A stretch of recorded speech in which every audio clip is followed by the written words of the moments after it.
Bienvenidos al interrogatorio. Nuestro invitado del día de hoy es locutor, rapero, compositor, actor, conductor de televisión, juez de reality de canto, ganador de reality de baile, estrella del videojuego GTA 5, un hombre que literal saltó el surco a los micrófonos. Su nombre de pila, según yo, es Aniceto Rubio Delgado, pero según el Google es Juan Carlos Razo Magaña. El mundo lo conoce como Don Cheto.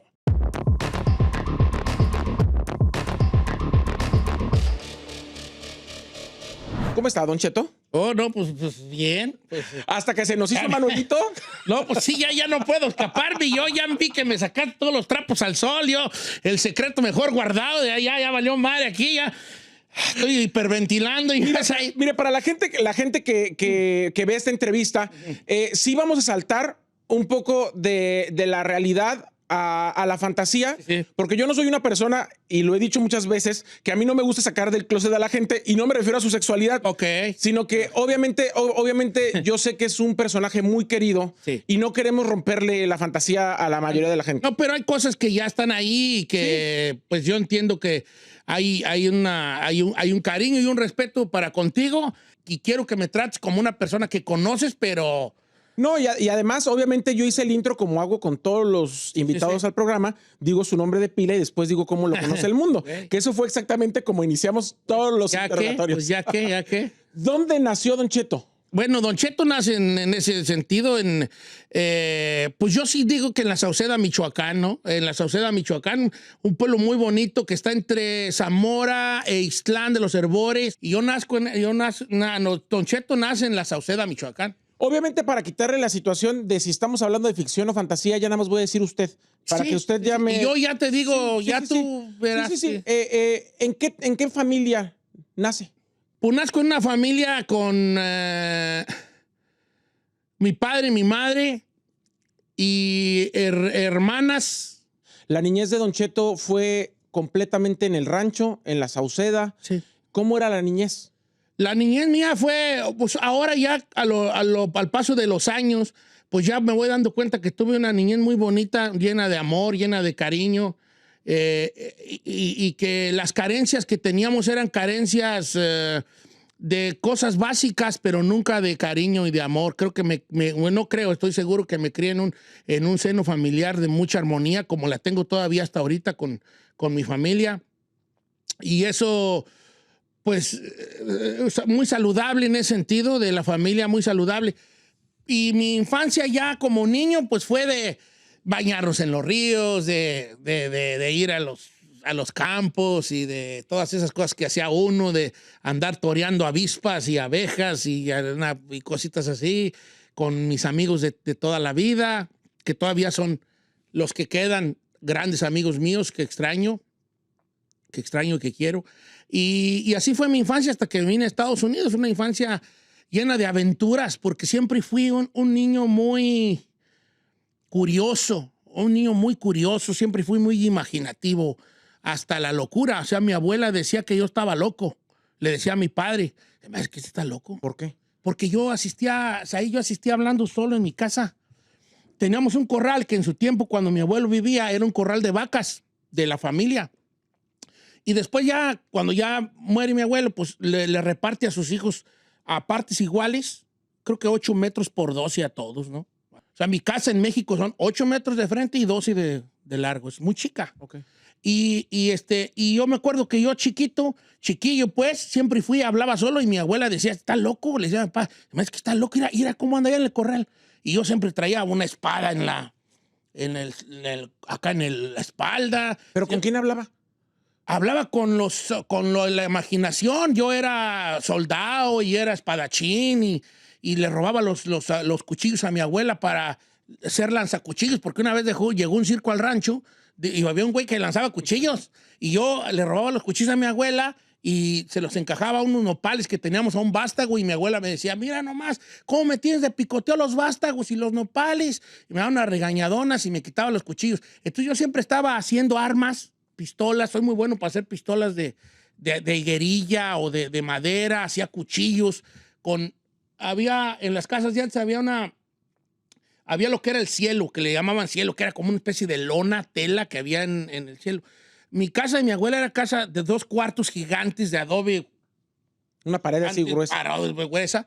Y tenía unas cositas ahí, unas laminitas muy delgadas de techo, y después venía la teja encima. Esas eran perfectas para hacer cuchillitos. Y yo siempre tenía cuchillos, metralletas, pistolas, agarraba un palo y ya te le mochaba aquí, ya traía una navajita. Y fui muy imaginativo, tirando a loco, aigroso, dicen. ¿A qué se dedicaba su papá? Mi padre era campesino y le vendía las fresas a una congeladora. Acá pues, todos los freseros se las venden a congeladoras. Y esas congeladoras, pues ya sea que las mandaban a Estados Unidos o ahí mismo para consumo nacional, ¿no? Pero entonces un día encuentra un trabajo dentro de la congeladora.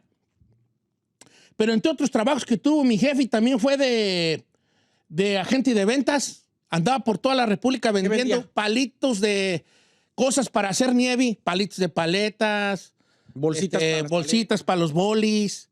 Pero él no los traía con él. Él nomás llegaba a tu paletería y decía... Levantaba el pedido. Levantaba el pedido y ya lo mandaban no creo que era de Zamora o de... No sé dónde estaba la matriz. ¿Estudiaba en la escuela? ¿Cómo era en la escuela? La escuela fui muy mediocre, muy mediocre. Yo en realidad me considero una persona muy mediocre para muchas cosas. Nunca fui bueno ni para las muchachas, ni para los deportes, ni para la escuela. O sea, yo no pintaba para nada absolutamente. Es ahí. Y entonces yo iba a la escuela, a una escuela rural, de hecho se llamaba Escuela Primaria Urbana Federal. Y ahí íbamos a la escuela y ahí nos daban, bueno, básicamente era aprender a leer, para saber leer y escribir, ¿verdad? Ahí es como íbamos a la escuela. Pero era bueno en general. Malísimo. ¿De qué? ¿Panzazo? No, pues, súper panzazo. O sea, para mí un 7 era como un 20.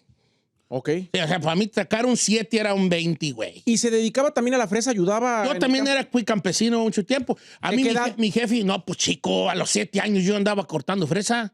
¿Y está difícil cortar fresa? Es difícil. Bueno, no, porque ya es una forma de ahí. Yo fui muy mal cortador, o sea, muy mal cortador. De hecho, alguna gente del rancho me va a estar viendo ese güey. Pero yo fui muy mal cortador. Mi jefe me deja a mí 20 surcos para mí. 20 surcos de fresa. Cuando él se fue a la venta Cuando él se fue allí, me dice 20 surcos. Sí. Entonces yo me encargaba 20 surcos. Y lo que hice fue, mis amigos de escuela iban a ayudarme a cortar los 20 surcos cada tercer día. Un día sí, un día no, porque tienes que dejar un día la fresa, ¿no? Ahorita ya no, ya todo es de túnel y cortas diario. Pero en ese tiempo era un día sí, un día no, un día sí, un día no. Seco, mojado. Y yo tenía mis cortadores, ¿verdad? Pero yo era muy malo para cortar fresa. Estábamos chiquillos, 7, 8 años. Y la parcela estaba en casa de la tiznada ya. Lejos. Lejísimos a orillas del río. ¿Y se iba caminando? Íbamos caminándonos. Ya por ahí de vez en alguna camioneta nos le pegábamos o nos decía, pues avancémonos. Pero estaba lejísimos. ¿Pero había tiempo de jugar? Había tiempo para todo en ese tiempo. O sea, yo me levantaba, iba a cortar, llegaba a la casa como a las 12 del mediodía. O sea, ya no iba a la escuela. Y me iba a la escuela con el taco en la mano, vamos a la escuela. Era de la tarde. Y hora de la tarde, pues de los desmadrosos de la tarde. Y ya después de ahí de la tarde, ya había chance del futbolito, la trae, las escondidas, el chirrión escondido y jueguitos pues de pueblo, pues de nosotros. ¿Y su mamá qué se dedicaba? Ama de casa. ¿Cuándo deciden que lo que deja el surco de la fresa y lo que deja el dinero de las paletas no es suficiente para la familia? No, mi jefe cae, le da una embolia. Ok.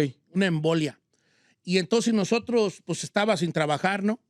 Y entonces, él no trabaja y obviamente para subsistir, pues lo que nos daban allí los tíos y lo que nos ayudaba la familia. Pero obviamente eran pequeñas deudas, ¿no? Pequeñas deuditas que se iban acumulando. Que se iban acumulando. Entonces llegó un momento de la vida donde mi jefe dice, ¿sabes qué? Para poder pagar esta deuda me voy a tener que ir para el norte. ¿Se viene por las deudas de la embolia? Se viene por las deudas. Cuando ya empieza él ya a mover bien sus brazos, su parte del cuerpo, me acuerdo que ya estaba chico y me dice, me voy a ir para el otro lado para pagar. Porque luego ya empezamos a tener miedo de que nos fueran a quitar en la casita, ¿verdad? Claro. Que tenía, porque nosotros no habíamos tenido casa antes. Y fue cuando ya me llegué yo y ya me tuve que hacer yo, pues, el hombre de la casa, ¿no? ¿Usted se hizo cargo ya de los surcos? Ya, Papá, sí, ya se vino para acá, para el norte y ya después nos... ¿Cómo fue para ustedes que se viniera? Pues fue fuerte porque siempre hemos sido una familia muy muégano, muy pegada, muy así, ¿no? Muy de eso. Y después ya le siguió mi jefa, como para...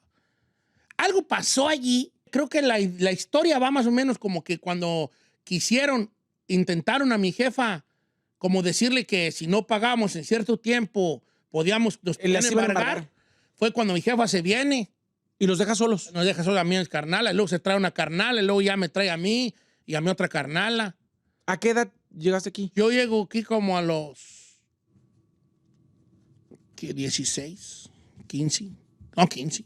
O sea que de los 9 a los 15 prácticamente fue ser el hombre de la casa. Llegó de mojado. ¿Cómo se cruzó? Yo me cruzo en una cajuela por el lado de Tecate. Llegamos allí con unos parientes a Tijuana. Me acuerdo que llego como a las 7 de la noche, yo 6 de la tarde y 7 a Tijuana. Y al otro día a las 6 de la mañana, cuando ellos iban a ir a trabajar, me dejaron en una calle, en la Coahuila. Y me dijeron, aquí me dejaron al lado de un puesto, en una esquina. Y me dijeron, aquí va a venir tú aquí quédate, aquí va a venir el coyote. Y ya me quedé yo ahí sentado y empezó a llegar gente. Esperó que llegara el coyote y llegó. No, llegó el coyote como a la 1 de la tarde, bien crudo, un vato bien crudo, así bien ojerudo y con unos moretones en la mano. Y ya estábamos ahí los pollos, pero éramos como unos, era una señora, una viejita, su nieta y el novio y el esposo de la nieta. Era un morro de mi edad, su carnal, ahí vamos 5, 6 conmigo. Y luego 2 carnales de Guanajuato, 8, y otro batillo gordillo ahí, 9, éramos como 9 pollos. Y ya nos dijo, vámonos, ustedes vámonos. El vato compró una caguama y nos dijo, nos fuimos a la central de Tijuana, compramos un pasaje a Tecate, nos fuimos a Tecate, llegamos, sabrá Dios, horas a Tecate, no sé cuántas horas son de ahí, pero yo recuerdo que estaba todavía la tardecita, ya estaba pasado de la tarde, ya la tardecita. A punto de anochecer. Y ya nos dijo, no, llegamos como 1, 2 de la tarde, yo creo. Y ya después nos dijo, ok, caminamos hasta un cerro en Tecate, y había una tiendita y dijo, ahí súrtanse porque esta madre va para largo, órale. Yo compré una cocota de 2 litros y una barra de pan Bimbo, y esa tienda tenía cocas de 2 litros a lo loco y barras de pan Bimbo porque es lo que más vendían. Y vámonos. Y empezaba a caminar. Se nos hizo noche y amaneció. ¿Cuánto caminó? Caminamos hasta un cerro en Tecate y había una tiendita y dijo, ahí súrtanse porque esta madre va para largo, órale. Yo compré una cocota de 2 litros y una barra de pan Bimbo, y esa tienda tenía cocas de 2 litros a lo loco y barras de pan Bimbo porque es lo que más vendían. Y vámonos. Y empezaba a caminar. Se nos hizo noche y amaneció. ¿Cuánto caminó? Pues caminé ahí, yo creo que como de 4 de la tarde hasta el otro día. El puro cerro. Puro cerro. Ya por ahí, cuando iba amaneciendo, ya no, llegamos a un cerro y yo me acuerdo que me sorprendió mucho que yo decía, dijo el vato, ya llegamos a donde nos van a recoger. Okay. Y yo me acuerdo que yo, chaval, me paré y volteé a ir alrededor y miraba puros cerros así a la infinidad. No se miraba ni una construcción, ni una pinche antena, nada. No se miraba puro cerro. Y yo decía, ¿dónde ando? ¿Dónde estoy? ¿A dónde van a voy a dar? O sea, cerro, todavía dijeras tú, allá se ve la ciudad, sí, claro, pero voy para allá se ve un pueblito. No. Entonces lo único que había una barrancona así, una caída, no barranca, pero una caída, y ahí estaba una carretera, muy abajo, muy alta. Y dice, tira, ahorita vamos a ir a bajarnos. O sea, nos tuvimos que bajar derrapando. No era bajando, caminando, es derrapando. Y ya dijo, cuando lleguemos ahí, dijo el vato, tú, van a ir adelante. Y tú, en la cajuela. En cuanto llegue el carro, se tienen que subir a como van. Órale. Pues ya llegó y el vato se cruzó la carretera y dijo, cuando yo grite piedra, ustedes se brincan. Y ya llegamos ahí, nos agazapamos y empezaron a pasar. Hay un carro por ahí cada... y a veces pasaban los de la migra, las perreras. Pasaban perreras. Un carro, una camioneta, un trailer y puras perreras. Y ya después, no sé cuánto duró el de otro vato allá, pero mucho tiempo. 40, 50, una hora y media. Y entonces así, porque pierde la noción del tiempo. Y ya el vato de repente dice, llega un carro blanco, entonces yo luego noto que el carro va disminuyendo velocidad. Y veo que el coyote se quita la gorra y grita, ¡piedra! El carro llega, se estaciona y le da el jalón a la cajuela y el aventadero ahí. No, me tocó un vato arriba de mí. Yo en ese tiempo no estaba gorda. Y ahí vamos. ¿Cuántos iban en la cajuela? Vamos, era el vato y su carnal, yo 3, 5. ¿Y cuánto tiempo en la cajuela? No tengo idea del tiempo porque yo soy bien menso. Yo me meto en la cajuela. Primero. Yo estaba así, tenía un vato arriba, y luego tenía otro acá, y otro arriba de él, y otros dos. Entonces llegamos a un momento donde ya no podíamos respirar. Era como... ya empezás a respirar el puro dióxido de carbono de la respiración de los demás, ¿no? Entonces, como que a un vato le dio lo que ahora yo sé que es un ataque de pánico, porque empezó, nos vamos a morir, y mi mamá, y nos vamos a morir, y empezó a llorar. Y le decía, cálmese, compa, cálmese, le decíamos, ¿edad? Y yo también, chavalo, cálmese. Entonces yo lo que hacía era, empujaba al vato, el vato que estaba encima de mí, así besándome el güey, decía, me estoy desmayando, paisa, Y yo me acuerdo que yo lo empujaba así, para ver si se abría tantito la cajuela y poder respirar. Llegó un momento donde yo empecé a sentirme desfallecido. Y yo veo que el vato de arriba ya estaba así como... Sollozando. Soy así como... No, como que no respiraba bien, como en casi desmayado. Porque cuando no hay mucho oxígeno, te empiezas como a dormir, como a dormir. Entonces yo empecé a tener como mucho sueño, como mucho cansancio. Y de repente, fue cuando me cae el 20 a mí de, me voy a morir aquí. Entonces yo empecé a tener como mucho sueño, como mucho cansancio. Y de repente, fue cuando me cae el 20 a mí de, me voy a morir aquí. ¿Pensó en algún momento que no le iba a librar? Yo pensé que no le iba a librar. Dije, me voy a morir aquí. ¿Y qué va a pasar? No me van a encontrar. Y cuando le digan a mi jefa, ¿qué va a hacer mi jefa? Cuando estaba en esos piensos, que se para el carro, pero un frenón feo así, como en tierra, como en terracería, como en granzón. Un frenón feo. Y de repente oyó, ¡pac!, que destrabó la cajuela a alguien. Entonces yo veo el carro parado, nos quedamos callados, y dice un vato, ya nos agarraron. Y todos bien contentos, ¡ah, nos agarraron! Porque ya andábamos. Sí. Entonces yo empujo al vato, que ya lo tenía prácticamente desmayado encima de mí, empujo al vato, y le pegan a la cajuela. ¡Pérese, cabrón! Le pegan a la cajuela. ¡Pérese! Y no la cierran. Entonces yo le digo al vato, en inglés, le digo en inglés. ¿Ya sabe inglés? No, sabía inglés. ¿Qué le dijo? Le dije, hard inside. Le dije al güey, al migra. Sí. Hard inside. Que estaba caliente adentro, ¿verdad? Hard inside, según yo. Y el vato dice, ok. Y abre la cajuela y sacaron a mi compa ahí. Me salí yo, me caí porque traía todo entumido. Y llegó otra perrera, somos vatos, y ya llegó otra perrera y nos trepan a la perrera y todos bien contentos. ¿Se los agarraron? Sí, nos metieron a un centro de detención. No me pregunto, ¿qué pasó? ¿Dónde? Ahí estuvimos todo un día encerrados en una cárcel. ¿Y luego lo regresaron o qué? Y ya después empezaron al otro día a sacar raza. O sea, se cuenta que nosotros caímos, a nosotros nos agarra la migra como a las mediodía, yo creo. O sea, del día siguiente que se vean empezando la travesía. Al otro día en la tarde y nos sacaron. ¿Lo regresaron a Tecate? No, mira, bien, quién sabe dónde, güey, estaría yo, ¿vale? Porque, haz de cuenta, estábamos ahí presos y había más raza ahí, Wow, un razal ahí, todos estábamos hacinados. Y de repente llegaba el vato y decía, fulano, sácanse. Y ya nomás mirabas que se iban como a una mesita y de ahí les decían, vete por aquí. Y ya después llegué yo. Y órale, también va para afuera, güey. Órale, pues yo morro, ¿verdad? Y dice un migra, me dice, usted está muy chico para andar acá. En español, ¿verdad? Y yo nomás le digo así, pues sí. Órale, váyase, cabrón. Un patadón ahí, un patín y me dice, váyase. Y yo me acuerdo que había un pasillo en estas oficinas y cuando abrieron un portón, ya estaba una michoacana allí. Ya estábamos en un lugar. En una paletería la michoacana. Una paletería la michoacana.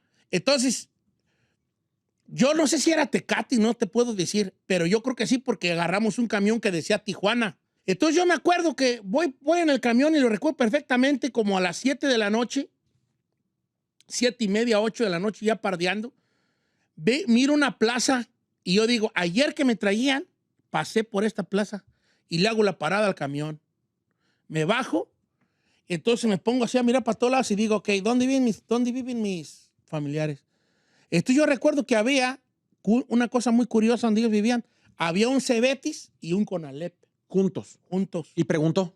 Y empiezo, oye, ¿dónde está un Cebetis y un Conalep? Como que dije, esto no debe ser tan común. Sí. Un Cebetis y un Conalep juntos. Pues ir ahí a las 2 de la mañana llegué a la casa de mis familiares. ¿Cómo dio? Caminando. ¿Así nomás? Caminando. Pero además en la noche... La noche caminera, no sé, Diosito Santo, vale. Como dice uno en el rancho, me quiere bien mucho. Yo sí caminando, y que voy viendo el perro con Ale allí. Y ya de ahí empecé a ir por calles a ver si recordaba alguna.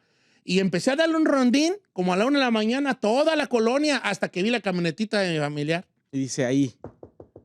Que llego ahí. Y yo me acuerdo que, pásate, sí. Y entonces yo dije, pues ando bien madreado, pues, caminar, me dolían las patas, andaba bien mugroso. Y al otro día, luego, que me tiré en el suelo, ¿verdad? Y a dormir, al otro día, vamos a llevarte. Y yo no quería.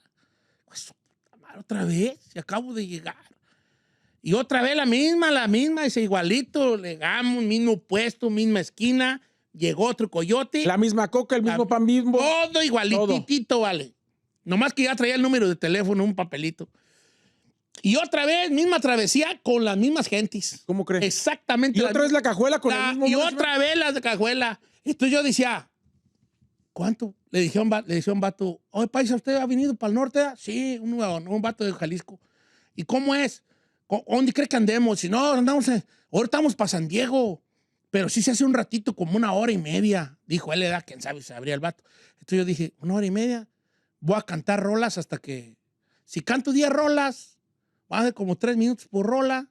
Entonces voy a cantar unas 20 rolas y ya vamos a llegar. Yo acá haciendo matemáticas. ¿Y las cantó? Y yo cantando así. En su mente. En mi mente. Se estacionó, o sea, empecé a ver luces yo así como...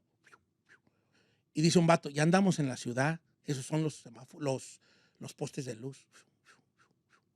Y luego dijo, vamos por el freeway, porque te notas más rápido. Entonces ya nos bajamos del freeway. Un vato iba acá en su oído. Y ya llegamos a una casa de seguridad y el vato se bajó y dice el coyote, no se bajen hasta que yo les diga. Cuando les diga que se bajan y corren adentro. Y ya llegamos a una casa de seguridad y el vato se bajó y dice el coyote, no se bajen hasta que yo les diga. Cuando les diga que se bajan y corren adentro. Entonces duramos ahí otros minutitos y de repente, bájense. Y ya el puro brincadero. Yo brinqué y me caí porque traía las patas entumidas. Entonces arrastrando, me metí a la casa. No, hombre, yo pensé que era una casa donde íbamos a estar a gusto. No cabíamos ahí. ¿Cuántos había? No, hombre, haz de cuenta, la pura entrada de la sala, no podías caminar tú, de toda la gente así. Tirada ahí. Tirada. Entonces dice el vato, acomódense, pero no hay. Entonces en el otro cuarto dijo, allí no, porque era una casa de una recámara o 2. Entonces dice, allí no, porque esas 2 recámaras son de mujeres y niños. Entonces, si quieren bañar, báñense, pero pues no traíamos ropa. Entonces ya nos tocó afuera y yo me fui allá donde estaban los botes de basura. Había un montonal de así de botes de latas vacías de cerveza y ahí me hice un huequito y ahí me dormí. Y me acuerdo que conocí un vato ahí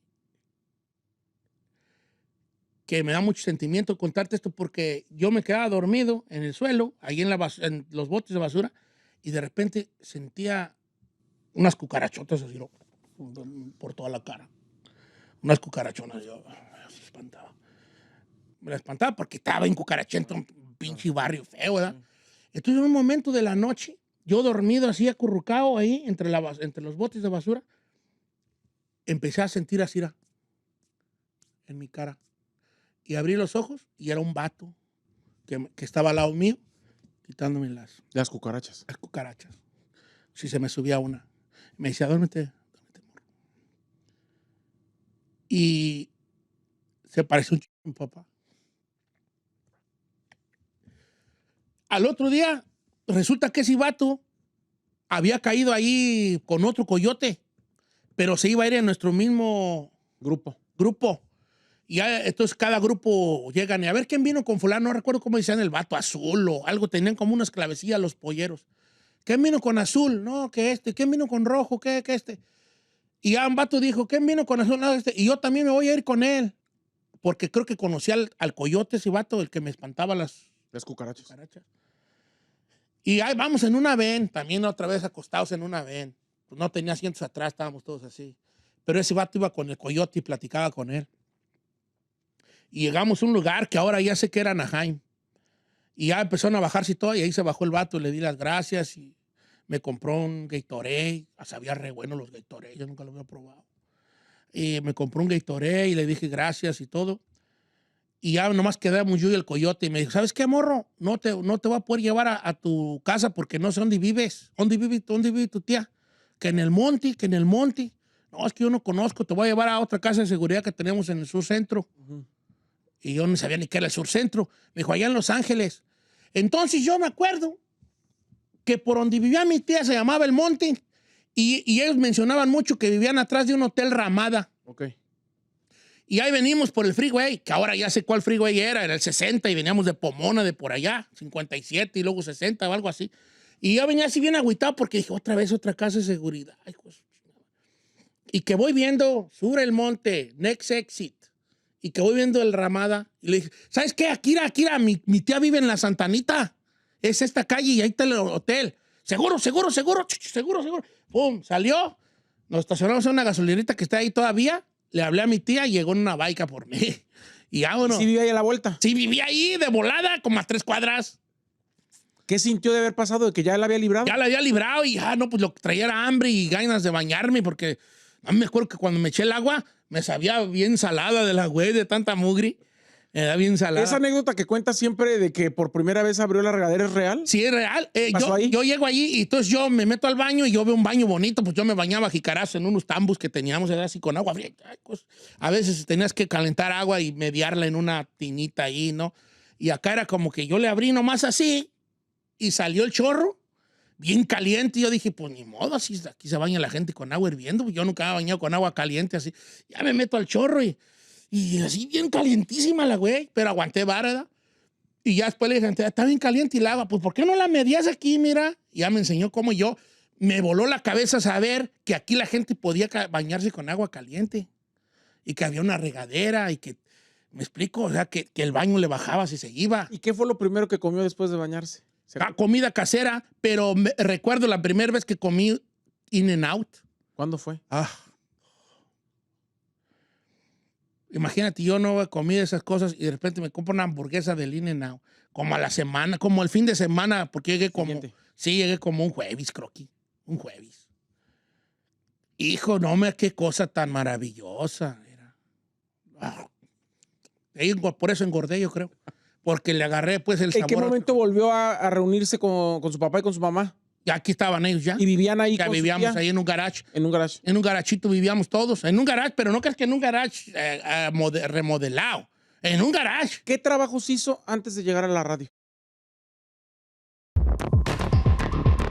¿Qué trabajos hizo antes de llegar a la radio? Salé descargando trailers. ¿Qué era descargar trailers? Todavía la recuerdo y digo, o sea, era madriza, porque no había forklift. Era puro diablo descargar trailers. Y había mucho tiempo muerto, pero cuando se te juntaban 2 trailers, no, ya era una cosa muy difícil. Entonces era todos goliendo a chivo, hijo de la...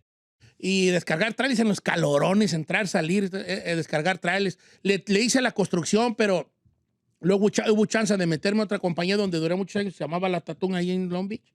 Y ahí fue donde empecé donde duré más tiempo. ¿Y después? Ya después entré a la radio. ¿Cómo entró? Curiosidades.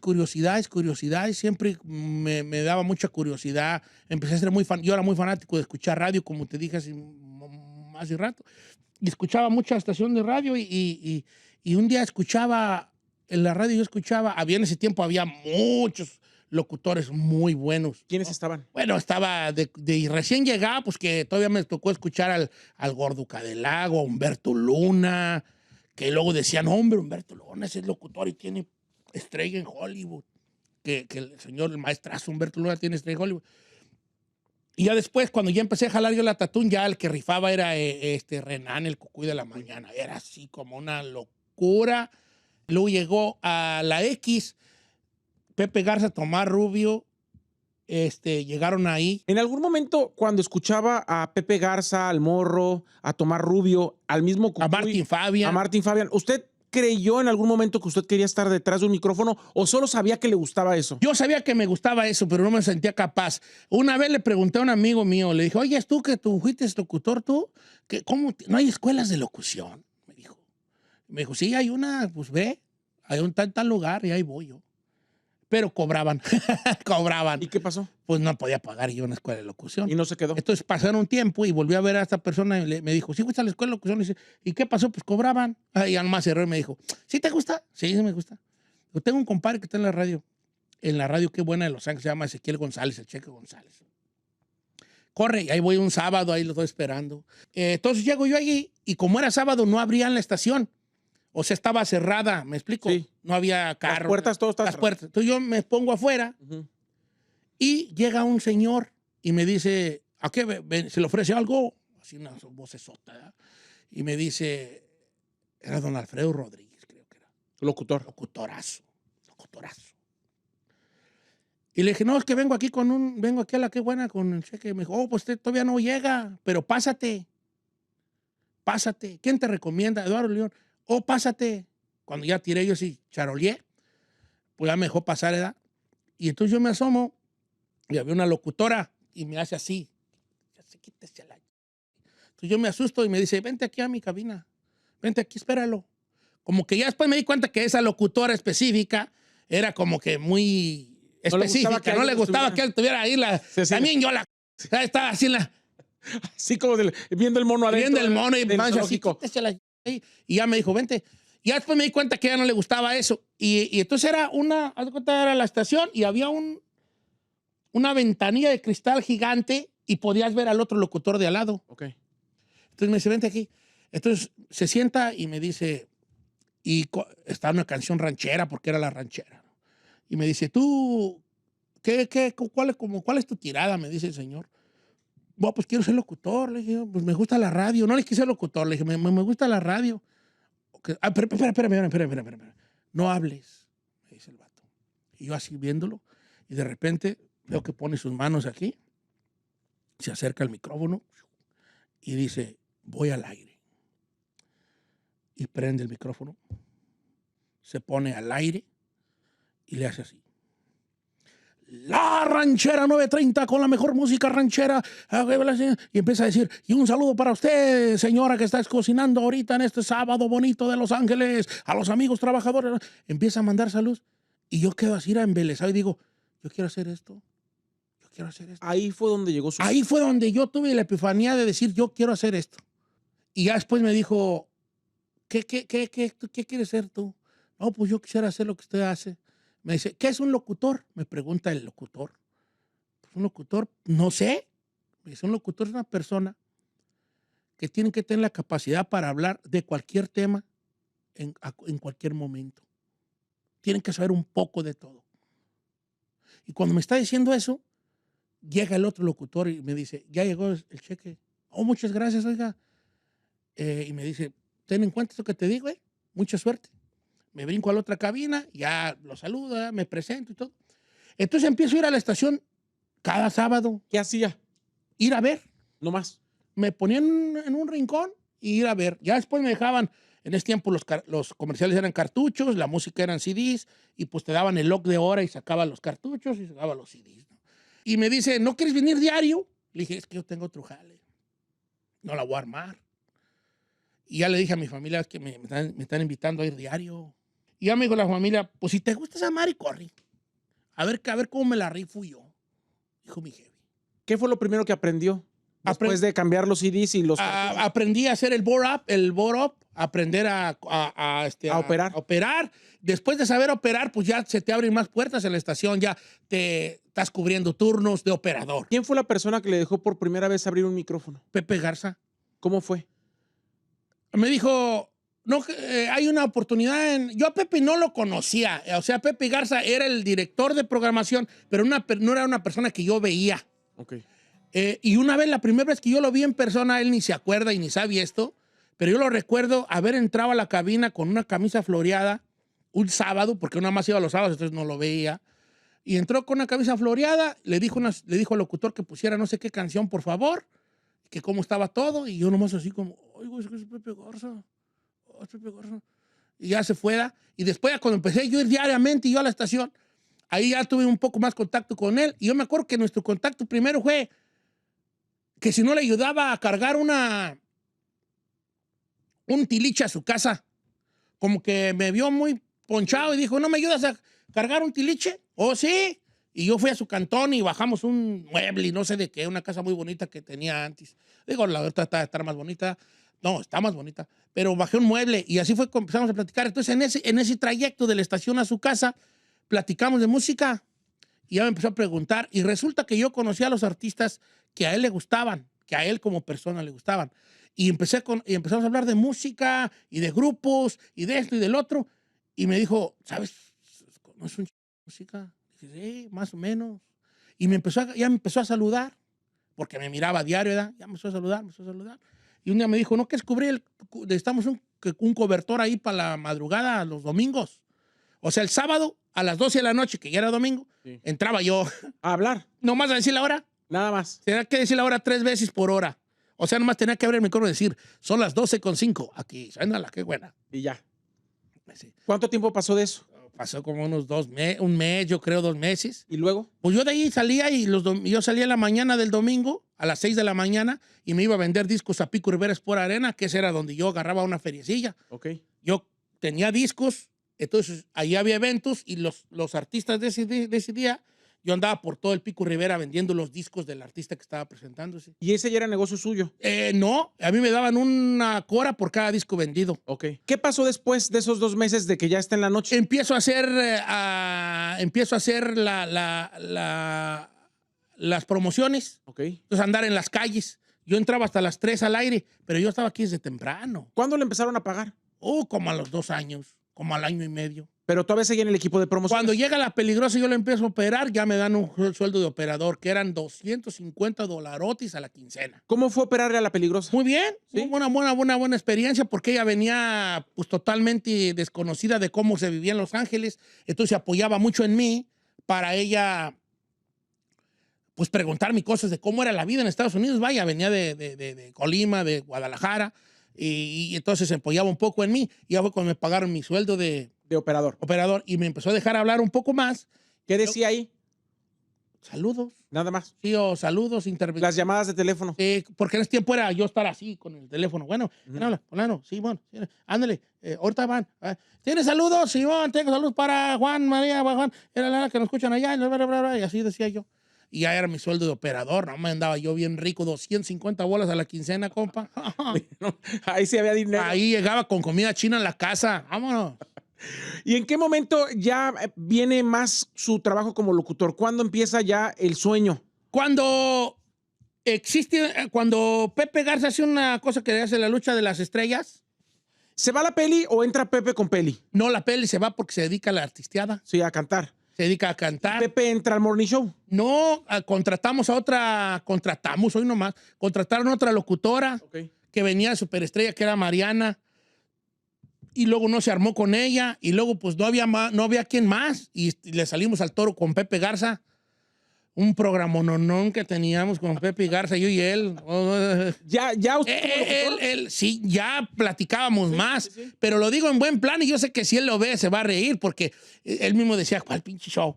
Sí, ya, claro. Él decía, nuestro eslogan era, aquí en el show, ¿cuál pinche show? ¿No? Y hacíamos la lucha de las estrellas y ahí Juan de Don Cheto empezó a salir a decir los tacos. Ahí empiezan a crear a Don Cheto. Sí. ¿Cómo se imaginó por primera vez a Don Cheto? ¿Cuál fue la idea? ¿De dónde surgió? La idea fue de un señor la idea de Don Cheto viene de un señor del pueblo que hacía la voz, que hablaba así. Era Don Rubén, que era gran amigo de la familia y lo conocí mucho y fue muy amigos, muy querido, muy respetado. Entonces empieza porque yo empiezo a imitarlo a él en el radio. ¿Quién le puso Don Cheto? Yo. ¿Cómo se le ocurrió? Porque había un señor en el rancho que le decían Don Chíspiro. Ay, yo no debo estar contando esto. Había Don Chíspiro. Don Chíspiro era un señor barbón con un sombrero como el mío, un poquito más chico, porque hay diferentes alas y copas. Y estaba más chiquito. Y entonces a mí me causaba mucho curiosidad Don Chíspiro, porque era un señor que era religiosamente, había una piedra ahí, no sé si todavía existe la piedra, pero ya tenía hasta su forma de sus nalguitas de Don Chíspiro. Y había un misterio en él que yo desde chico decía, pues, ¿qué traerá Don Chíspiro en ese costal? Todos los días llegaba con su costal, se sentaba ahí. Se hacía hora de comer, 1:30 de la tarde, se iba para su casa. Entonces yo dije, le voy a poner Don Chíspiro. Y lo dije, no, porque tiene familiares y me van a poner una Entonces, de Chíspiro pasé a Cheto, porque en la lucha de las estrellas jugábamos con el Aniceto, como con el Balbur. Entonces el Aniceto, como es un nombre alburero, pues le pongo a los Anicetos, pues le dicen Chetos, ¿no? Y le puse Cheto.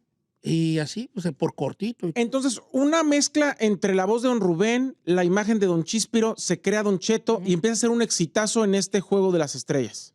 Empieza a ser sí empieza a gustarle a la gente, al punto de que me dicen que me dan una hora en la mañana. En la mañana, porque pues entonces ya se acaba la lucha de las estrellas y llega otro locutor que es al que estábamos esperando, que era el Mandril, que llega otro locutor y entonces yo soy operador de él. Pero a la vez ya empieza a conocerse un poco aquí en Los Ángeles el personaje, porque nosotros ya habíamos hecho una canción que era la de Vámonos pa'l Rancho. Sí. Como nosotros no hacíamos nada en el programa porque no teníamos nada con Pepe Garza, nada extraordinario, todo el mundo era show, invitados y ¿cómo se dice? Colaboradores, invitados, temas, y nosotros no. Nada. Hablábamos, por eso yo estoy bien maleado, sí. Porque yo así me crié. Por eso a mí se me hace muy difícil que alguien me diga cómo, porque yo digo, ay, es que yo así no me crié, ¿verdad? Entonces llega ya este locutor, que era el Vandril, y ya yo no tengo papeles, pero para ese entonces nosotros ya habíamos vendido muchas copias de Vámonos pa'l Rancho, un disquito que hicimos de pura parodia que poníamos en el radio, porque como no hacíamos nada con Pepe Garza, lo único que éramos buenos era para hacer versos. ¿Y qué pasa? Porque me dicen, no tenía papeles. Entonces me dice la empresa, no, pues que hay que hacer más con cosas con Don Cheto. Les digo, es que hay un pequeño detalle. Como no hacíamos nada con Pepe Garza, lo único que éramos buenos era para hacer versos. ¿Y qué pasa? Porque me dicen, no tenía papeles. Entonces me dice la empresa, no, pues que hay que hacer más con cosas con Don Cheto. Les digo, es que hay un pequeño detalle. Yo soy ilegal. ¿Cómo? Pues sí. Entonces, ¿cómo le hacemos? Pues no, pues dijo la empresa, pues vamos a ayudarle a este morro, a este vato. Pues, ¿cómo le ayudamos? Pues podemos hacerlo de varias cosas, pero la forma que se usa es, estaba hablando de los 90s, finales de los 90s, es que se vaya, que contratarlo como un locutor mexicano para acá. Para eso tenemos que demostrar que lo que él hace no lo puede hacer nadie aquí, cosa que pues es imposible, cualquier gente lo puede hacer, ¿no? Pero había otro problema. Yo no vivía en México y yo no tenía ningún documento mexicano. Ninguno. Ni mi acta de nacimiento. ¿Quién sabe? Entonces, la mejor forma fue que yo mandarme a México al rancho, después de 12 años que no iba a mi rancho, a sacar mis papeles, la licencia, la matrícula, la pasaporte, el CURP y el IFE, que ahora es el INE, todo, sacar todos mis documentos. Y ahí ando yo, que ya voy para Ario, que ya voy para Islán, que mi acta de nacimiento, que se quemó, que vayan a la parroquia de Ario, que la de bautizo y quién saqué. Saco todos mis documentos, pero es un proceso largo. ¿Cuánto duró ya? Me metí como 7 meses. Pero a los 6 meses de estar yo allí, que sale a alguien se le ocurrió una genial idea. ¿Cuál? Que yo entrara de cantante de una banda. ¿Y así fue? Entonces, pero yo no era cantante. Entonces. Me hice pasar, ellos me pusieron como que yo era cantante. Ok. Entonces, me mandan a Guadalajara a conocer a una banda, ¿verdad? ¿Qué banda era? A la banda de Gollado. Ok. Entonces, conozco al profesor, al maestro ahí de la banda de Gollado y me dice, oye, ya me hablaron que usted va a ser su cantante. Le dice al muchacho, va a ser su cantante. ¿Eh? Si le preguntan, acaba de entrar, obviamente una introducción y más o menos qué onda. Y ahí vamos a sacar la visa con la de Gollado. ¿Y se la dieron? Sí, pues que nos llaman de a 3 o 4. A ver, tú qué trompetista. Visa de trabajo. Visa de trabajo. Ok. Y llego, ¿y usted qué trompeta? A ver, ¿tiene algo que diga que trae trompeta? Sí, aquí está bien la portada tal disco. Que yo también ahí soy trombonista. Usted cantante, aquí usted no lo veo, me dice el vato. Es que yo acabo de entrar. ¿Cuánto tiene que entró? Le dice a los demás. No, apenas tiene como un mes, sí, apenas es su primer gira. Y el vato me veía así como este panzón, cabrón. Órale, pues, 6 meses. Me dio visa. Yo agarro la visa hoy en la tarde. Creo que era como un martes. Y yo el jueves ya andaba yo aquí. Y llego yo y me empiezan a meter los papeles y pues, todo muy bien. Y ya cuando ya vamos encarrerados con los papeles, pues ya me dan un turno. ¿Y a qué hora fue ese turno? creo que era la tarde, y como creo que era un turno. De 3 a 7. De 3 a 7 y 1 hora, y luego 2 horas, luego 3 horas, luego todo el turno entero. ¿Usted solo? Yo solo. Y ya fue cuando invité yo a la Marlene. ¿Cómo la invitó? Porque era una cholilla que andaba allí. Una gordilla cholilla que andaba allí. Ahorita ya ni cholilla ni gordilla. De promociones, tú nos conocíamos de toda la vida. Yo me acuerdo días que yo me quedaba a dormir en la estación y yo iba bien cansado a dormirme y ahí estaba ella tirada. Ya también se dormía allí porque también andaba igual que yo en el mismo refuego, ¿no? Entonces yo dije, si voy a hacer a Don Cheto, que es un señor así, necesito a la par mío. Porque empecé nomás a decir saludos y a hablar a lo loco, como sigo hablando. Entonces dije, si tengo un psyche como una morra de aquí que yo pueda regañar porque no tiene porque no sabe, no conoce las características de una vida de rancho, Muy buen balance. Un gran balance y pegamos cañón. Guamazo seco. Pegaron muy fuerte en el turno de la tarde. ¿Y cuándo los pasan en la mañana? Nunca había tenido la estación, en la historia de la estación, ratings como tuvimos yo y Marlene en la tarde. Nos pasan al mediodía para levantar el mediodía. Ok. Rompimos madre. Y de ahí, obviamente, solo te queda la mañana porque es el turno, perrones, donde esto y donde el otro, y donde ya te pagaban un poquillo más o un mucho más. Y nos mandan a la mañana con la Marlene. También sin productores ni nada. Super freestyle. Pero también durante muchos años en la mañana le rompieron la madre a todos, no importar el idioma. Sí. ¿Qué pasó? Pues hubo una buena mancuerna y pues yo solamente hacía lo que yo consideraba que era lo que la raza quería escuchar, que era pues sentirse identificados a través de mí, porque yo les decía, mira, ahí yo había días, cuando Don Cheto no tenía imagen, yo agarraba el camión aquí afuera. Te lo juro por mi... Porque la gente no sabía cómo era. Y yo iba en el camión a mi casa y la gente en el camión hablaba del programa que yo acababa de hacer en la mañana. ¿Cuándo le puso rostro a Don Cheto? Cuando yo empecé a preguntarle, porque hicimos una canción que nos pegó mucho, que era la Estoy Enamorada. Con Yolanda. Sí. Entonces la raza ya quería hacer video. ¿Y que hay que hacer video? No, pues hay que hacer un moped. Un moped, un calcetín. No, que mira, que esto, que una más, que no... Pues el chiste es que llegamos a un acuerdo de que no. Y la primera vez que yo hice a Don Cheto fue en el video Estoy Enamorada. Que ahí tú ves el video. Muy flaco, por cierto. Muy flaco y todo, pues sí. Y pues ahí tienes todo el video Estoy Enamorada. Y después de allí empezamos a escribir canciones. De hecho, el video Estoy Enamorada, yo todavía que estaba en Estados Unidos. Antes de irse. Sí, pero fue... Uy, ahí yo creo que yo hice Estoy Enamorada y me fui a las semanas para el rancho.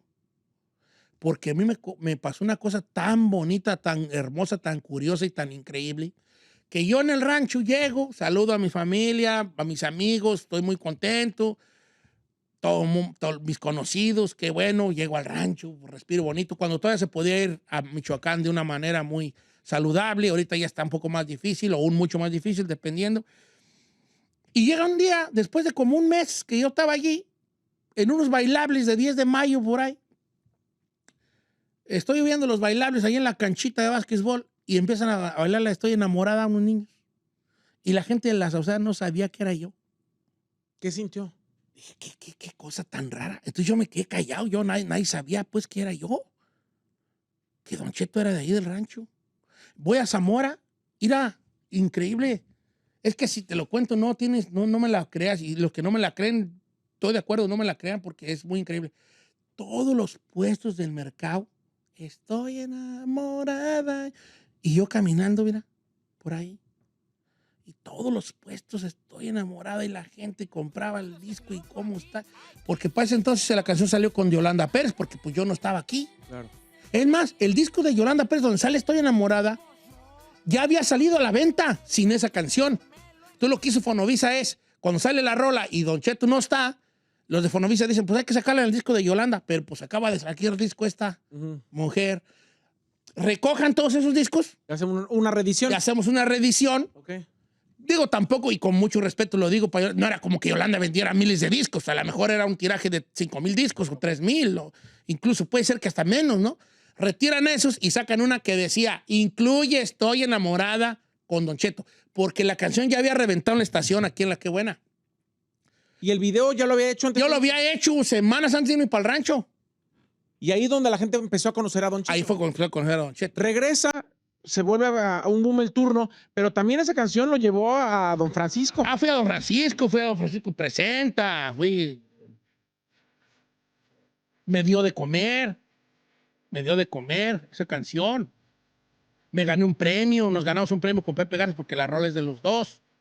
¿En qué momento viene el tatuado? El tatuado viene de una idea que yo traía, escuché una rola que decía como que alguien tenía como que, decía como que, que traía tatuaje del Sagrado Corazón.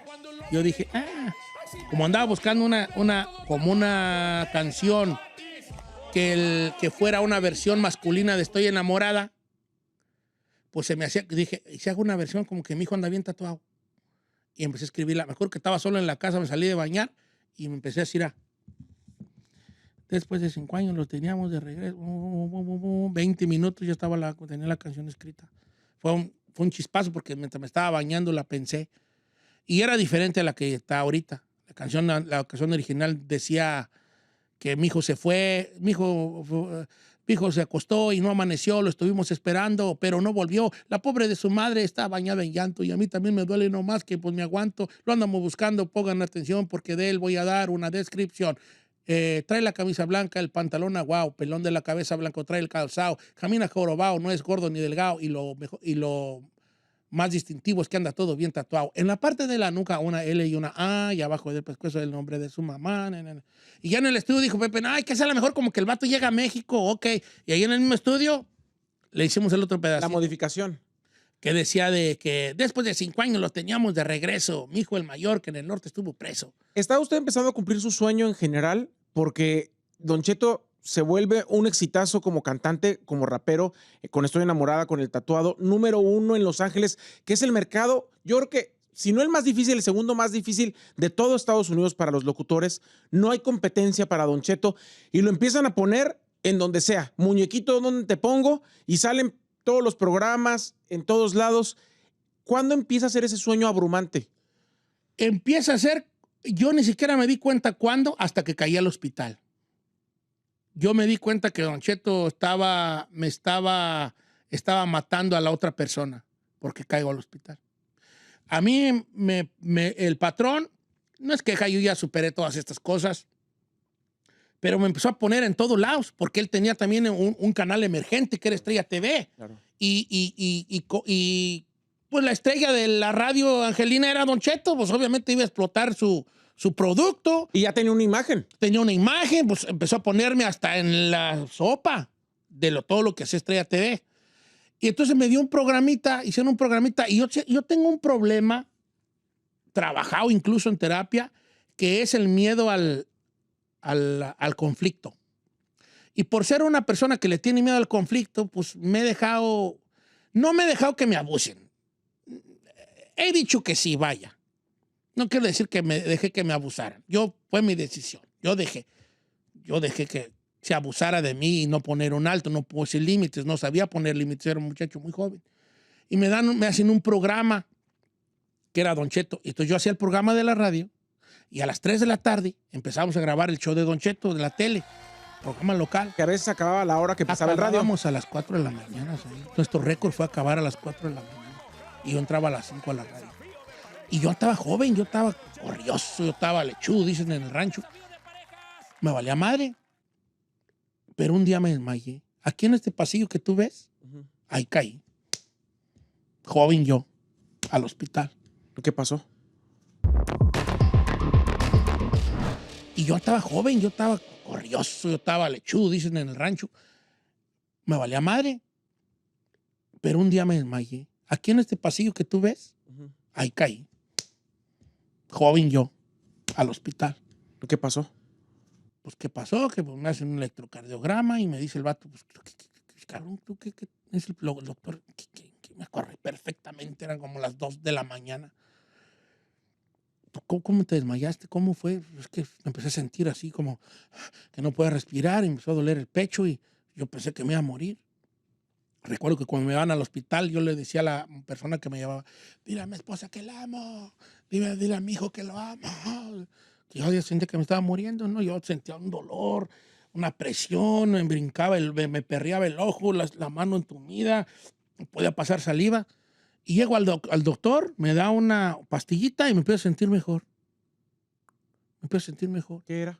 Un ansiolítico. Ya después supe yo que era un ansiolítico, ¿no? Entonces ya después me hacen el electrocardiograma y ya cuando sale el sol, me acuerdo que me dice el doctor, mira, te voy a mandar a tu casa. Estás muy joven para que te pase lo que te pasó. ¿A qué te dedicas? No, pues yo llegué medio disfrazado de Don Cheto allá al doctor. Pues me dedico a esto y esto. ¿Cuáles son tus horarios de trabajo? No, pues yo así. Y el doctor me puso una regañada y me dijo, no puedes seguir con ese ritmo. Te dio un ataque de ansiedad, te falta... No has dormido bien. Te vas a morir. Si no te paras, la otra vez va a ser peor y peor y peor y peor. Si es que hay muchas peores. Entonces yo llego y le digo al patrón, ¿sabe que ya no puedo hacer el programa por orden médica prácticamente? Y de muy mal modo, el señor acepta, pero me lo respeta. Y eso sí se lo digo. Esa sobreexplotación, sumado con la competencia, hizo que también después de 9 años de número 1, hiciera que cambiara su programa de radio. Se fue Marlene Iboro. Se fue Marlene Iboro. ¿Qué pasó ahí? Pues hubo una cosa ahí. En la realidad, como yo la recuerdo, es que a Marlene se le ofreció un turno. Y yo siento que Marlene estaba lista para ser sola, para ser solista.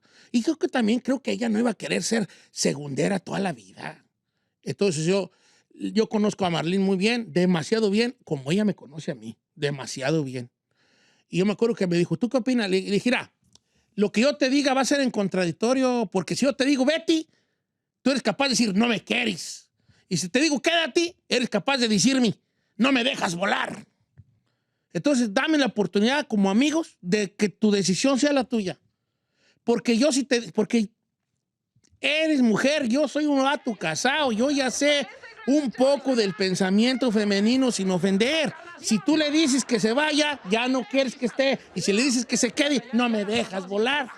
Éramos una relación que al aire funcionaba, pero luego teníamos muchos desacuerdos. Yo la quiero mucho. Sí, yo también. Estimo, creo en ella. Pero teníamos muchos desacuerdos, porque tanto ella como yo éramos muy jóvenes. Sí. Y había momentos difíciles, había momentos de... O sea, llegamos a no hablarnos, a hacer el programa y no hablarnos. Meses enteros. Meses enteros. A no hablarnos. Pero el cariño existe y me queda ahí, lo sé. Sí. Entonces, yo empiezo a trabajar y paso por la peor fase, porque esto habla de lo importante que era Marlene. Esto es lo que voy a contar a continuación. Porque la peor fase laboral fue después de que fue Marlene, porque no me hallaba con nadie. Con nadie. Me ponían a una, me ponían a otra morra, una locutora que aparentemente era la buena, ya estaba contratada y que no tenía no sé qué papel y siempre no. Y ya... Por lo menos pasaron 5 mujeres y 3 hombres. 5 mujeres y 3 hombres. Y me acuerdo un día que dijo, Pepe, ¿cómo la vamos a hacer? ¿Cómo la vamos a hacer? Y yo estaba estaba en la televisión y estaba una chiquilla cabrona ahí dando el clima. Y dijo, creo que Pepe fue el que dijo, ¿y por qué no le hacemos casting a esta morra? Aquí trabaja con nosotros. Porque había locutoras que sí eran muy buenas, pero que pedían cosas que eran difíciles de darles. Sí. Porque ya venían de un programa, ya era... Maleadonas también. Entonces, que venga. Y Giselle se quedó, porque era como... Yo la noté ella como que traía muchas ganas de aprender. Y yo necesitaba... yo no necesitaba una locutora como tal. Yo necesitaba alguien que me diera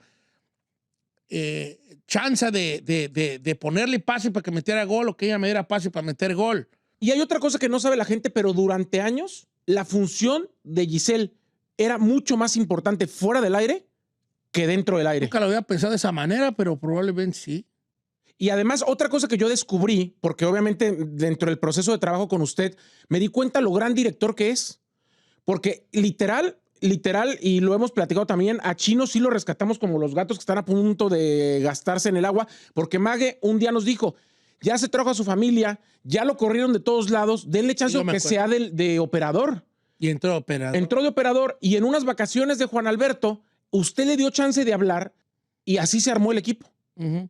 Y así se armó el equipo y empecé a trabajar muy a gusto después de mucho tiempo de yo asumo toda la responsabilidad que está de mi parte por los acontecimientos anteriores con Marlene y con el Boro. Lo que está de mi parte, quiero pensar que tengo la madurez para asumirlo y aceptarlo. Porque no fui tampoco perfecto, no quiero decir que el Boro y Marlene. No, yo también tuve mis cosas. Y en ese tiempo yo estaba pasando por un momento muy oscuro en mi vida, o sea, demasiado oscuro. Entonces, el tener una relación, no quiero decir la palabra tóxica porque anda muy en boga. Pero tóxica laboral. Pero laboralmente inestable, que tenía que ver con la inestabilidad mía para empezar, como la inestabilidad de mis colegas, pues hoy se juntaba el pan, el queso y las ganas de tragar. Era un desastre. Yo pasé por una etapa muy oscura después de que caí al hospital, una etapa que tuve que pasar mucho tiempo para conocer lo que tenía, porque yo no sabía qué tenía. Yo solo sabía que me estaba muriendo. ¿Cómo encontró la salida? Yo solo sabía que me estaba muriendo. ¿Cómo encontró la salida?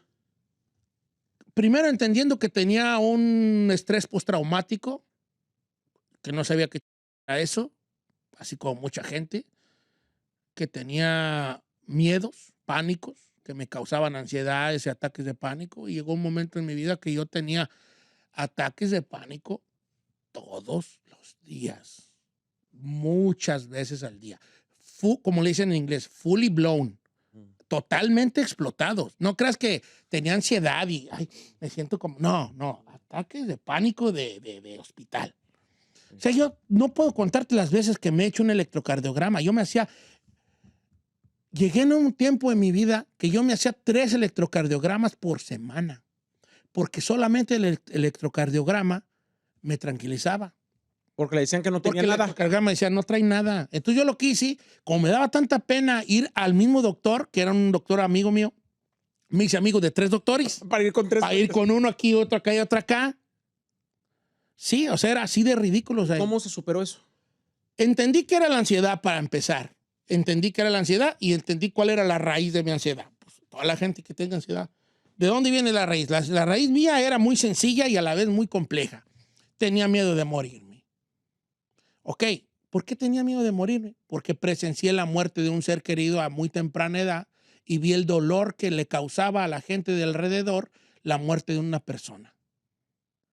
Y yo muy chico, tenía como 8 años, vi la muerte de alguien. No voy a decir quién, pero la muerte de una persona muy allegada a mí. Y yo me acuerdo que yo venía de bañarme del río y yo miré mucha gente en la casa. Y yo cuando llego escucho llantos. Voy entrando, voy viendo a la persona, mi familiar muerto, encima de una mesa, la mesa del comedor.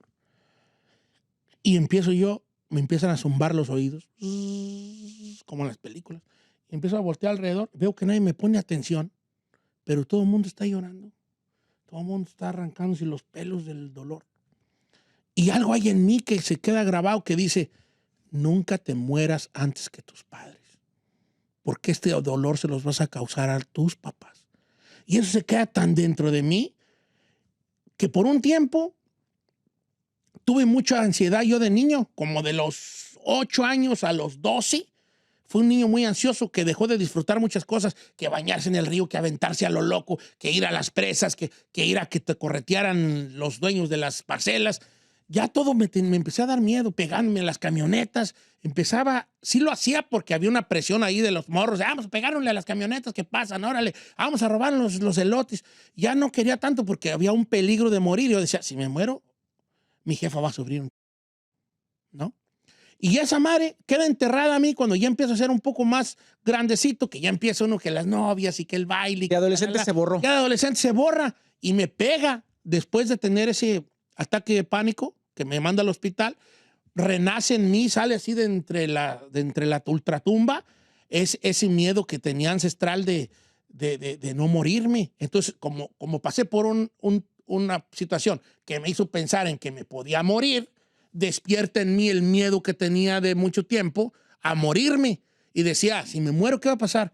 ¿Cómo le van a decir a mi jefa? ¿Qué va a ser mi jefa? ¿Qué va a ser mi jefe? Y mis carnalas. Y cuando les dé la noticia, entonces mi mente iba... Bum, bum, bum, bum, bum, bum, bum, bum, bum, bum. Ese estrés postraumático ha generado también que después también de ese abuso ininterrumpido por varios años, hiciera que ya Don Cheto no quisiera hacer más cosas. Yo llegó un momento en que obviamente yo siento que todo tiene una cosa de que te vas ganando tu lugar, ¿no? Te vas ganando tu lugar y es muy común que al principio pues tengas que pagar Derecho de piso. derecho de piso y está bien, pues yo aguanté vara bien y nadie me puede decir a mí que yo no aguantó vara bien. Sí. Yo hacía lo que me decían que hiciera. Sí. Brinque, brinco, agáchese, póngase y me pongo. ¿Me explico? Y cuando ya empecé a decir, ¿sabes qué? No, güey. No quiero hacerlo, no lo voy a hacer y que topen lo que tope. Entonces llega un momento en que dije, no, ya empecé a dejar de disfrutar a Don Cheto. Ya no lo disfrutaba nada, odiaba ponerme todo, odiaba todo lo que tuviera que ver con eso. No quería saber absolutamente nada. Y eso me hizo a mí una persona alejada de incluso hasta de personas que disfrutaban mucho su compañía, porque todo giraba alrededor de mi trabajo. Entonces yo como que no quería, como no hay que hablar de mi jale, ¿no? ¿Llegó a pelearse, a odiar al personaje? Muchas veces, y después le pedía perdón. ¿Cómo se reconcilió? Porque creo que me reconcilio con él cuando me doy cuenta que el del problema no era él, era yo, era Juan Carlos. Y después le pedía perdón, le decía, soy muy malo contigo. Y logré reconciliarme con él y pedirle perdón porque creo que estaba odiándolo yo sin qué hacer, sin tener por qué. Si algo ha sido Don Cheto conmigo, ha sido muy bueno. Las cosas que tengo son gracias a él. Pero a pesar de estar un poco peleado con la fama, llega un programa de televisión que le da millones de vistas en todas las plataformas que es Tengo Talento, y luego viene un juego de video que lo pone en la vista de todo el mundo. Uh-huh. ¿Cómo fue? Pues lo del juego de video fue bonito. Yo me di cuenta del poder de la televisión, hablando primero de lo de Tengo Talento, porque ya cuando iba a las presentaciones en vivo, la gente no me decía lo escucho, me decía lo veo. Ah, cabrón. Oh, qué interesante, ¿no? Lo veo. Mi mamá lo ve, mi papá lo ve, él lo ve. O sea, eran 10 lo veo y 2 lo oigo, ¿no? Y antes era puro lo oigo, lo escucho. Y de repente se cambió a lo veo, ¿no? Y digo, qué poder de la televisión, ¿no? Entonces yo odiaba hacer Tengo Talento en muchos, en el sentido no de odiar, de que no me gustaba, lo odiaba porque yo estaba demasiado cansado. Yo estaba exhausto, yo estaba quemado. Que ahorita podemos hablar de cuando pedí un año sabático, porque sí, eso fue lo que me cambió a mí entre morir y vivir, sí, ¿verdad? Entonces yo odiaba porque yo estaba cansado. Y el otro día le decía a mi esposa, decía, yo me di cuenta que yo nunca he odiado mi jale. Solamente estaba muy cansado. Y cuando estás muy cansado, dicen los sabios, si estás cansado, descansa, no renuncies. Nomás descansa, güey. Después de Tengo Talento, vino esta cosa de videojuego, vino Norteados, pero pide un año sabático. Después de Tengo Talento, vino esta cosa de videojuego, vino Norteados, pero pide un año sabático. ¿De qué quiere hablar primero?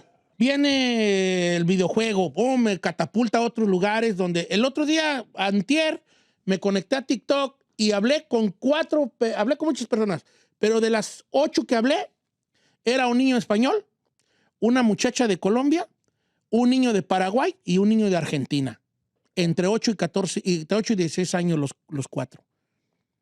Gente que quería hablar conmigo. Yo les decía, ¿de dónde me conoces? De GTA. Esa madre me catapultó a otro nivel. Yo he hecho entrevistas en Brasil, en Chile, en España, que me han entrevistado de que yo salí, que si yo era Don Cheto, el de GTA. Para ellos no es Don Cheto el de Estoy Enamorada, no es el Cheto del tatuado, es el Cheto de la radio, no es el Cheto de Tengo Talento, es el de GTA. Por otro tipo de cosas. Entonces tú te has de preguntar, ahí, como muchas personas que me conocen, ¿cómo es que una persona que es medianamente exitosa en la tele, medianamente a nuestro nivel, pues no, ¿verdad? Medianamente exitosa en la tele, medianamente exitosa en la radio, que es reconocida, que hace un programa que se llama Norteados, que creo que fue una gran idea, que por razones del destino nunca se aterrizó bien, y yo defiendo al productor que es José Márquez, que yo creo que estábamos adelantados a nuestro tiempo, José. Yo se lo dije una vez le llamé a pedirle disculpas, porque yo llegué a odiar Norteado. Y un tiempo después, cuando tuve mi año sabático, del cual si quieres hablamos, le llamé y le dije, ¿sabes qué? Llorando le dije, creo que fue un gran proyecto que no lo supimos hacer, no porque tú no quisieras o porque yo no quisiera. Creo que no teníamos los medios para realizarlo como era. ¿Cómo se gestó? Como se gestó. No había los recursos. No había recursos. No había. Llorando se lo dije. Yo pido un año ¿Llega el colapso? Llega el colapso. Y viene un año sabático. Llega el colapso total. Era sobrepeso, mórbido. Si usted ahorita me ve gordo, estaba más gordo. Era un sobrepeso que ya no podía, empecé a no querer hacer nada. Y hablé con una amiga psicóloga y le dije, ¿sabes qué? Me siento así, me siento así. Me dice, ok, vamos a platicar. Le platico mis cosas. ¿Qué te pasa? No, pues no quiero hacer nada. ¿Qué? No quieres hacer nada. Pues no quiero hacer nada. ¿Qué es nada? Nada. O sea, ¿no quieres trabajar? No. Y luego me dice, ¿no te quieres bañar? No.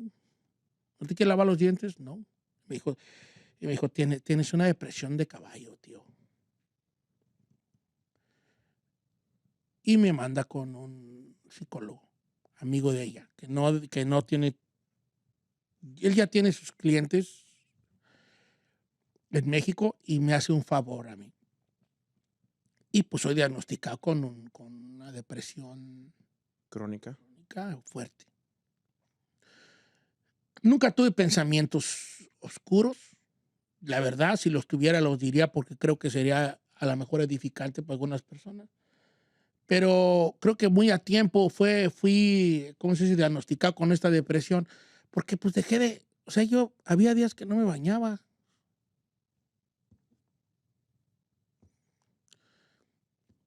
El baño estaba a 4 pasos de mi cama. O sea, me era imposible pararme de la cama. Habría días que estaba ahí, todo me dolía, si me movía me dolía, si caminaba 3, 5, 15, 20 pasos ya me dolía la espalda, ya era un desastre. Duraba sin comer todo un día y después me atrancaba. No me sabía nada más estaba sentado. O sea, no podía estar parado porque me dolía estar parado. Me dolía vivir, vaya. Entonces lo que hacía era, me sentaba a ver tele y miraba cualquier cosa, lo miraba sin ver. Y fue cuando me dijo, ¿sabes qué? Necesitas ponerte al tiro. Me dijo mi terapeuta, necesitas ponerte al tiro porque necesitas medicarte, porque estás mal, güey, te voy a medicar. Me anda con un psiquiatra, me empieza a medicar, empiezo a sentir un poquito mejor, me necesitas medicamento para salir del hoyo, güey, para salir del hoyo. Y empiezo a medicarme, empiezo a agarrarle y a caminar poquito, 5 minutos, luego 6, y luego 10, y luego 20, y luego 30, y así empecé a bajar de peso, bajé 5, bajé 10, bajé 15, bajé 30 libras. Y empecé a sentirme muy bien. Me quito el medicamento, obviamente gradualmente, si está medicado, nunca lo va a dejar de tomar. Y yo les pido un año sabático. Bueno, antes de eso les digo, ¿saben qué? Es que yo ya no la armo. O sea, de verdad no la armo. Llegó un momento en que hablé con mi familia y les dije, ¿saben qué? Les voy a decir que ya no voy a hacer Don Cheto en un año. Solamente voy a ir a la radio. Pero no va a haber todo esto que ves. Y le dije a mis patrón, mira, les quiero pedir un año sabático. Que en un año no me molesten para nada. Entiendo que esto puede ser difícil para ustedes, que a lo mejor no va con los intereses de la empresa. Lo entiendo. Si me quieren correr, lo entiendo totalmente y córranme. Pero yo necesito que me dejen en paz un año. Y me dijeron, está bien, que no se le moleste un año. Y yo les agradezco que se pusieron a la altura y no me molestaron un año. Y en ese año empecé a juntar mis piececitas de mi yo desquebrajado y empezar a pegarme poco a poco. Empezar a conocerme a través de la terapia, quién soy, qué busco, qué quiero, por qué reacciono como reacciono, por qué me alejo cuando me alejo y empiezo a conocerme. Y eso es una cosa muy dura y muy fea y muy oscura y la terapia es como tener miedo a la oscuridad y de repente alguien te diga, usted ahorita va a pasar por ese bosque oscuro negro, porque le juro que al otro lado del bosque, no sé cuánto esté de largo el bosque, pero al otro lado va a haber un pueblito muy bonito y va a haber un sol muy bonito. Pero ya que tiene miedo a la oscuridad, pero tiene que pasar por ese bosque oscuro para poder llegar al lugar bonito. Así es la terapia. Entonces imagínate tú, miedo a la oscuridad y que te suelten en una noche, que tengas que atravesar un bosque. Eso es la terapia. Empecé a juntar mis pedacitos, a conocerme, a aceptarme, a dejar de esperar cosas de la gente y más bien esperarlas de mí. Crecí como persona y salí de ese momento oscuro. Me da mucho orgullo decir hasta ahorita que salí de un momento muy oscuro en mi vida. Nunca llegué al pensamiento suicida por una situación muy sencilla, porque le tengo miedo a la muerte. O en ese tiempo le tenía, ahorita ya no. Tampoco es que deseo morirme. ¿Y hoy cómo está? Muy bien. Te lo digo derecho y a los ojos. Me siento muy bien. No estoy como quisiera tener 30 libras menos, duermo con una máquina de la apnea del sueño, pero ya hice las paces con todo eso. Son situaciones que digo, bueno, la gran verdad, yo tengo una filosofía de vida que se basa en la gran verdad. O sea, por ejemplo, pues la apnea del sueño. Okay, yo roncaba bien harto, me despertaba ahogando, me fui a hacer un examen, tiene apnea del sueño. Esa es la gran verdad, que tengo apnea del sueño y que tengo que dormir con una pinche máquina aquí. Esa es la gran verdad. ¿Cómo lo voy a hacer? ¿Qué puedo hacer para que no tener apnea? ¿Se puede hacer algo? ¿Qué tan dispuesto estoy? Porque si me dicen, le voy a cortar la quijada para hacérsela para atrás, para que ya no tenga apnea del sueño, probablemente no quiera. Probablemente diga, mejor uso la máquina. Porque si me dicen, no, que le tengo que cortar acá adentro el paladar, una pulgada de carne, probablemente no quiera, pero a lo mejor pierde la voz o ya no va a hablar igual, probablemente no quiera. Mejor uso la máquina. Pero todo lo baso en la gran verdad. Es como decir, a ver, una persona que se divorcia, ¿no? Se divorcia. Que cómo le voy a hacer, que la amo, que lo amo, que cómo le voy a hacer yo sola. La gran verdad es que están divorciados. Empieza a construir desde ahí.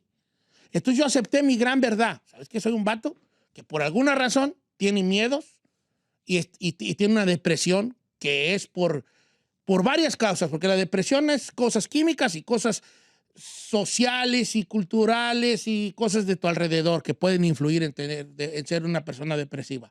Porque no es lo mismo, ¿ves ese dicho que dice que no es lo mismo llorar en un Volkswagen que en un Ferrari?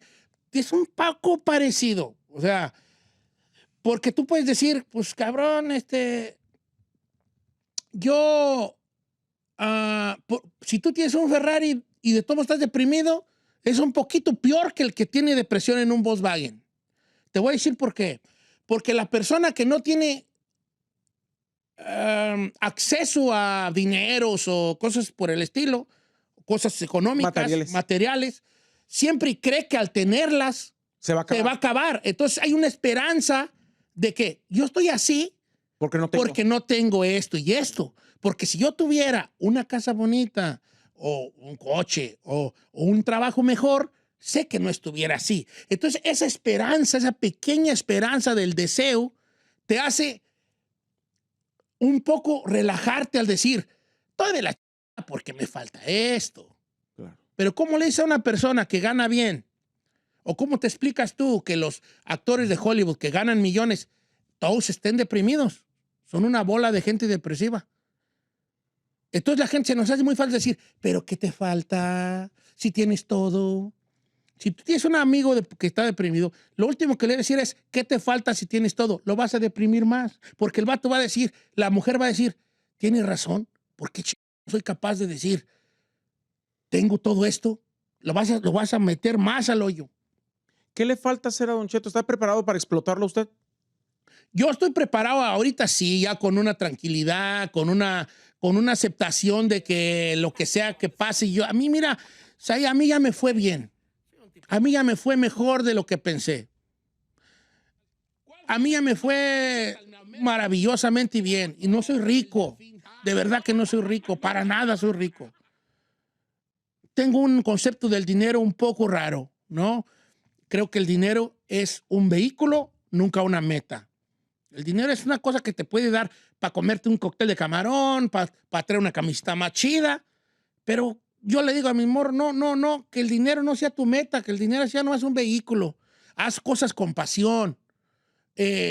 Lo que yo hice, yo nunca lo imaginé, yo nunca me pregunté si yo iba a poder vivir de la radio, del personaje. Nunca en mi vida me lo pregunté. ¿Cuánto me van a pagar? ¿Cuánto valgo?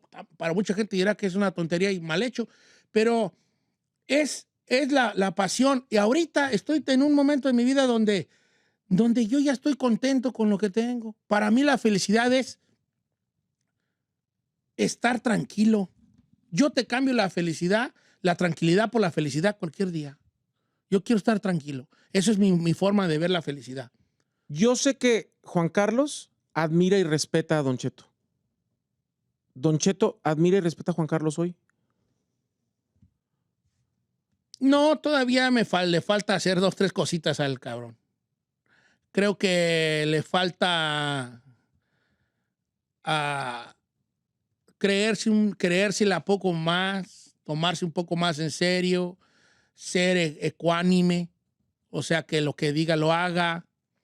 Le faltan 2, 3 cositas. Sí estoy orgulloso de él, pero siento que está en un proceso todavía de mejora y todavía hay ciertos demonios que lo asustan. Sí está orgulloso de él porque creo que considera que es una persona pues buena dentro de todo, pues, como decía mi jefe, si un mal no te hago un bien, si un bien no te hago un mal tampoco, ¿no?